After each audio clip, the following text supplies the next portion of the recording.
Hormuz खोलने की शर्त, पहले लेबनान में शांति। सिर्फ समुद्री नाकेबंदी हटाने से बात नहीं बनेगी। मध्य पूर्व से यानी मिडिल ईस्ट से एक बड़ी खबर सामने आई है।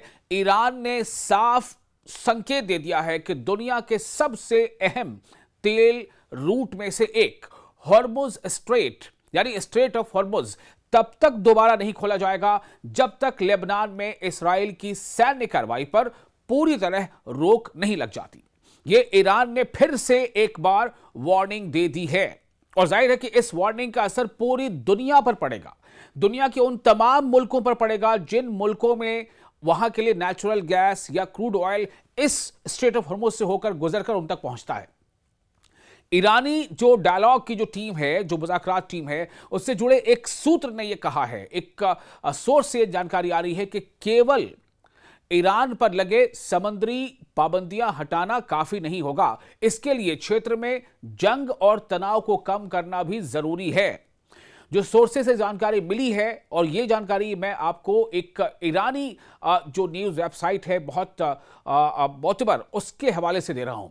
तो सूत्र के अनुसार अगर इस्राएल की कार्रवाई लेबनान में जारी रहती है और वहां की इलाकाई जो सालमियत है उसकी गारंटी नहीं दी जाती तो ईरान किसी दीगर मुद्दे पर बातचीत को आगे नहीं बढ़ाएगा।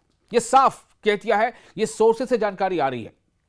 ईरान का कहना है कि अमेरिका और जो दूसरे इसमें फरीक हैं, जो पक्ष हैं, उनके बीच हुए समझौते की कुछ अहम शर्तें अभी पूरी नहीं हुई हैं। जब तक इन शर्तों को लागू नहीं किया जाता तब तक हॉर्मुज़ स्ट्रेट को फिर से खोलने का सवाल ही नहीं उठता। क्योंकि आपको पता है ना कि ईरान ने हॉर्मुज़ स्ट्रेट को बंद करने का ऐलान कर दिया है।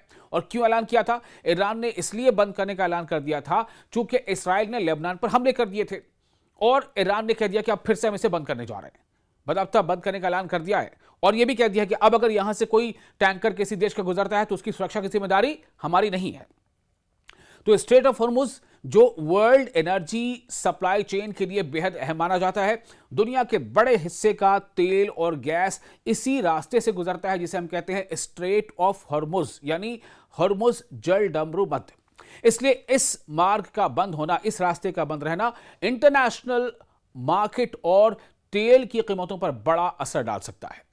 ईरानी सोर्सेज ने स्पष्ट किया है कि सिर्फ समुद्री प्रतिबंध हटाना काफी नहीं है। ईरान ने हॉर्मुज़ को फिर से खोलने के लिए कई शर्तें रखी हैं। इनमें लेबनान समेत सभी मोर्चों पर जंग का, एग्रेशन का खत्म होना, पूरी तरह से नाकेबंदी हटाना। याद है ना आपने, अमेरिका ने जो एक ब्लॉकेट लगा रखा था, तो पूरी तरह से नाकेबंदी हटाना और ईरानी तेल, पेट्रोकेमिकल्स और उनसे जुड़े जितने भी प्रोड्यूस हैं या प्रोडक्ट्स हैं उनकी सेल्स पर लगी पाबंदियों में छूट शामिल है। इसके अलावा ईरान की कुछ वित्तीय संपत्तियों को जारी करने और पहले हुए समझौतों को एक्टिवेट करने, उससे एग्जीक्यूट करने को भी जरूरी बताया गया। यानी कि ईरान के बहुत सारे ऐसे अकाउंट्स हैं, उनके बहुत सारे ऐसे उनके हम कह सकते हैं उनके पैसे हैं, आप आसान भाषा में समझ लें, जो फ्रीज हैं, जो अमेरिका ने फ्रीज कर रखा था। माहिरीन का मानना है कि अगर स्ट्रेट ऑफ हॉर्मुज़ लंबे वक्त तक बंद रहता है तो फिर से जो इंटरनेशनल तेल आपूर्ति का, जो तेल सप्लाई का जो चेन है, वो उस पर असर पड़ सकता है और एनर्जी का जो मार्केट है उसमें नई एक ऐसी सूरत हाल पैदा हो जाएगी जो गैर यकीनी होगी, जिस पर कोई भरोसा नहीं किया जा सकता कब वो काफ़ी महंगी हो जाए, कब काफ़ी उस पर असर पड़ जाए। फिलहाल ईरान ने अपना रुख साफ कर दिया है कि हॉर्मुज़ जल डमरू मध्य यानी स्ट्रेट ऑफ हॉर्मुज़ का मुद्दा सिर्फ समुद्री ट्रेड तक महदूद नहीं है, सीमित नहीं है, बल्कि इसे लेबनान और इलाकाई सुरक्षा से भी जोड़ा जा रहा है। इस मामले में आगे क्या प्रोग्रेस होता है, इस पर पूरी दुनिया की नजर बनी हुई है। फिलहाल के लिए इतना ही, क्योंकि हम भी आपको जैसे ही इसमें कुछ अपडेट होगा, हमारी कोशिश होगी कि आप तक हम अपडेट न सिर्फ पहुंचाएं बल्कि वक्त रहते और जल्द से जल्द पहुंचाएं। आपको ये वीडियो कैसा लगा, इस पर आप अपनी राय हमें कमेंट बॉक्स में लिखकर शेयर कर सकते हैं। अगर वीडियो पसंद आया हो तो लाइक और शेयर जरूर करें।